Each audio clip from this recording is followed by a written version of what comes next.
안녕하세요. 심리상담가 박상미입니다. 오늘도 박상미의 가족상담소 문 열었습니다. 여러분들이 저희 상담센터에 정말 많이 문의하시는 질문 중에 하나. 아내의 외도, 그러나 이혼하고 싶지 않습니다.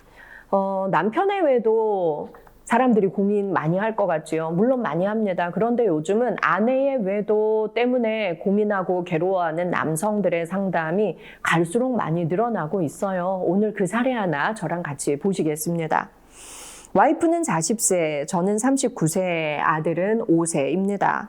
저는 요즘 한 집에 사는 와이프가 말 한마디 없이 남남처럼 사는 게 너무 힘듭니다. 4개월 전 와이프가 어떤 남자와 3박 4일 여행을 다녀온 사실을 제가 알게 되었기 때문입니다.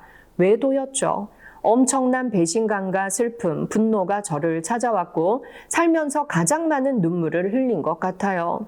아내 앞에서 우리가 왜 이렇게 됐냐고 미친 듯이 울자 아내는 같이 울며 미안하다고 하더라고요. 하지만 와이프는 앞으로 저와 같이 살아갈 자신이 없다며 그동안 너무 가족을 위해 희생만 하고 살아온 것 같으니 이제부터 자신을 위해 살아가고 싶다면서 이혼을 요구했습니다. 전 너무나 의외였고 완전히 버림받은 기분이 들었습니다. 오히려 제가 아내를 외롭게 한 나쁜 남편처럼 느껴졌어요. 어떻게든 이혼은 막고 싶어서 앞으로 내가 더 잘하겠다, 외롭지 않게 하겠다, 당신 삶도 즐겨라 말해보았지만 아내는 외도 사실을 들킨 이상 죄인으로 평생을 살기는 싫다며 당당하게 이혼을 요구합니다. 저는 어떻게 해야 할까요?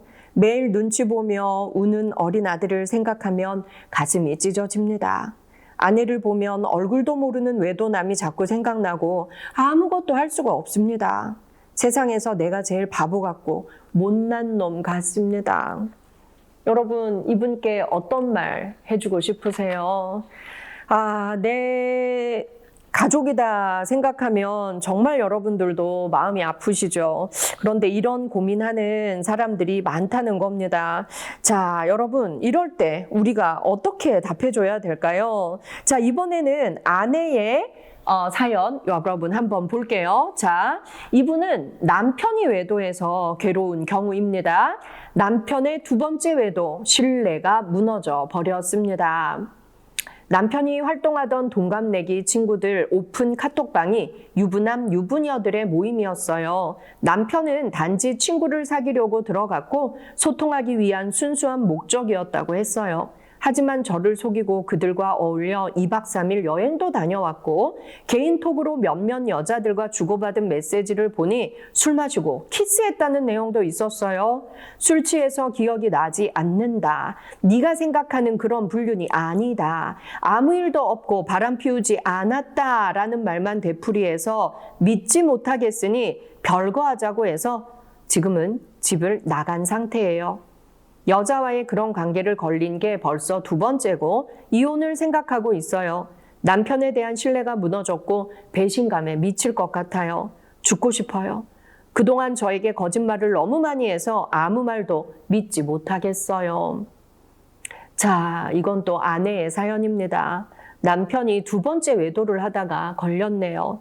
자, 여러분, 배우자의 외도, 우리 어떻게 대처해야 할까요? 두 사연에 제가 함께 답해 보았습니다. 배우자의 외도는 치유하기 힘든 트라우마를 남깁니다. 부모와 손잡고 소풍을 갔는데 부모가 나를 버려서 보육원에 가게 된 것과 같은 수준의 충격과 배신감이 드는 겁니다. 배우자의 외도로 얻게 된 트라우마, 의심, 배신감, 자괴감, 수치심, 모욕감, 분노, 파괴 욕구, 복수심은 치유가 매우 어렵습니다.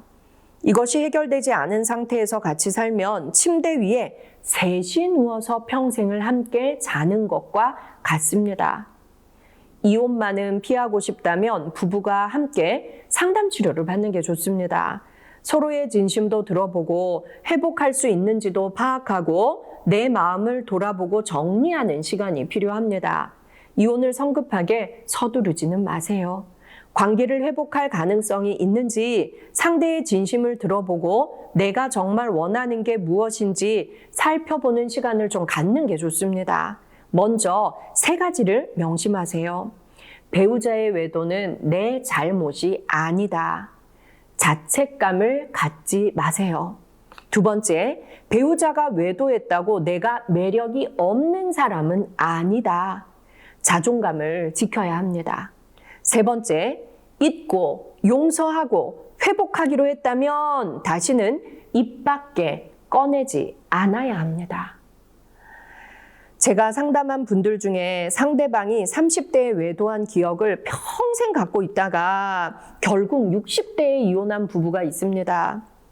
부부에게 가장 중요한 것은 믿음과 배려입니다. 믿음이 깨진 자리에 의심이 자리 잡고 분노와 불안은 수시로 마음을 괴롭힙니다. 외도한 배우자가 무조건 사과하고 잘한다고 치유되는 건 아니어서 스스로 내상이 크다고 생각될 때는 전문적인 상담 치료를 꼭 받아야 합니다. 외도한 배우자들에게 꼭 드리고 싶은 말씀이 있어요. 관계를 끝내고 영원히 보지 않을 사이가 아니라면 배우자가 원하는 방식대로 배우자가 용서할 때까지 말이 아닌 행동을 통해서 진심으로 용서를 빌어야 합니다. 이만큼 빌었으면 이제 용서해 줄 때도 된 거 아니야? 이런 말 제발 하지 마세요. 용서는 강요한다고 되는 게 아닙니다. 배우자가 용서하려고 노력하고 있다면 묵묵히 기다려주세요. 배우자의 외도로 인한 트라우마는 평생 간다고 합니다. 그 아픔에 대한 예의가 필요하고 회복할 시간이 필요합니다. 그리고 재발 방지 약속도 꼭 해야 합니다. 다시는 외도로 상처로 주지 않을 것임을 맹세하고 용서하기로 한 쪽은 평생 외도에 대해 말을 꺼내지 않겠다는 합의가 이루어져야 합니다. 그래야 희망이 있습니다. 정말 배우자의 외도는요, 평생 씻을 수 없는 상처를 남깁니다. 정말 트라우마 중에 가장 큰 트라우마라고 할 수 있어요. 그래서 두 부부가 이혼 안 하고 살기로 했다면 우리는 정말 용서의 과정을 잘 거쳐야 돼요. 상처 입은 피해자가 원하는 방식대로 이 사람의 마음이 풀릴 때까지 상처를 준 배우자는 미안해, 사과할게. 이 배우자가 원하는 방식대로 좀 사과해 주세요. 절대 화내지 마세요. 언제까지 그럴 건데? 차라리 이혼해 이런 말 가해자는 피해자에게 해서는 안 됩니다. 그리고요, 용서하기로 결심했다면, 내가 외도한 내 아내를, 외도한 내 남편을 용서하기로 결심했다면 진짜 용서하고 그날 끝내야 돼요. 외도라는 사건이 전생의 일이라 생각하고 다시는 입에서 꺼내지 않아야 합니다. 또 꺼내면요, 아까 제가 말씀드렸죠. 30대의 배우자가 외도했는데 60대에 결국 이혼했다고. 그런 경우라면 차라리 그 30대에 이혼하는 게 나았어요. 30년을 함께 지옥 속에서 산 겁니다. 30년을 한 침대 위에서 3명이 함께 누워 잔 거예요. 불륜의 대상자와 우리 부부가. 그래서요, 진심으로 사과하세요.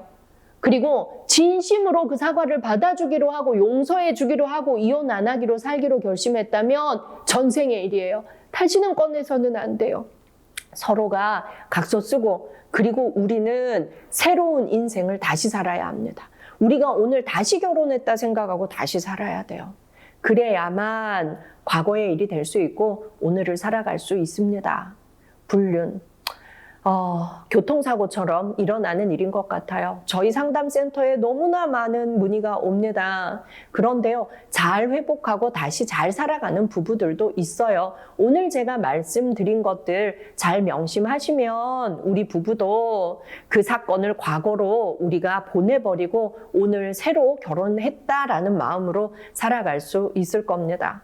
내 아내가 외도했나요? 내 남편이 외도했나요? 그래서 너무 괴롭나요? 그러면 이 방송 함께 보시고 우리는 회복할 수 있을지 우리 함께 대화 나누어 보기 바랍니다. 너무 성급한 별거와 이혼은 정말 나중에 큰 후회로 남을 수 있습니다.